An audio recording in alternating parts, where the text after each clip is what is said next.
పర్యావరణ పరిరక్షణకు సింగరేణి సంస్థ కట్టుబడి ఉందన్నారు సంస్థ సీఎండీ బలరాం నాయక్. పెద్దపల్లి జిల్లా రామగుండంలో సంస్థ ఆధ్వర్యంలో వన మహోత్సవ కార్యక్రమాన్ని నిర్వహించారు. చైర్మన్ బలరాం నాయక్ స్వయంగా 500 మొక్కలు నాటడంతో ఇప్పటి వరకు 19,000 మొక్కల్ని నాటిన ఘనత సాధించారు. ఈ ఏడాది సింగరేణి ఆధ్వర్యంలో 45 లక్షల మొక్కలు నాటేందుకు నిర్ణయం తీసుకున్నామని, ప్రతి ఉద్యోగి మొక్కల పెంపకంపై దృష్టి సారించాలని కోరారు. పర్యావరణ పరిరక్షణకు సింగరేణి అధిక ప్రాధాన్యత ఇస్తోందని స్పష్టం చేశారు.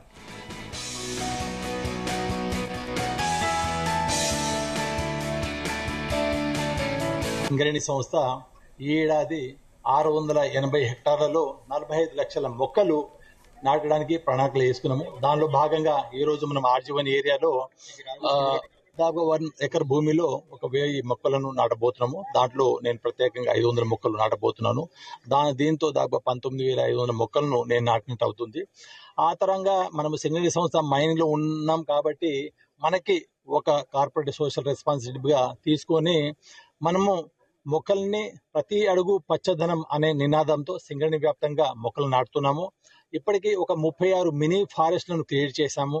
అండ్ ఇప్పుడున్న డంపులు కూడా సాధారణ అడవుల్లాగా తయారయ్యి సో మనము అత్యంత ప్రాధాన్యత ఇస్తున్నాము. ఒక మొక్క యొక్క వాల్యూ అనేది దాదాపు ఒక 50 ఏళ్ల మొక్క కనుక ఉంటే దాదాపు 5 కోట్లకు అయితే ఉంటుంది.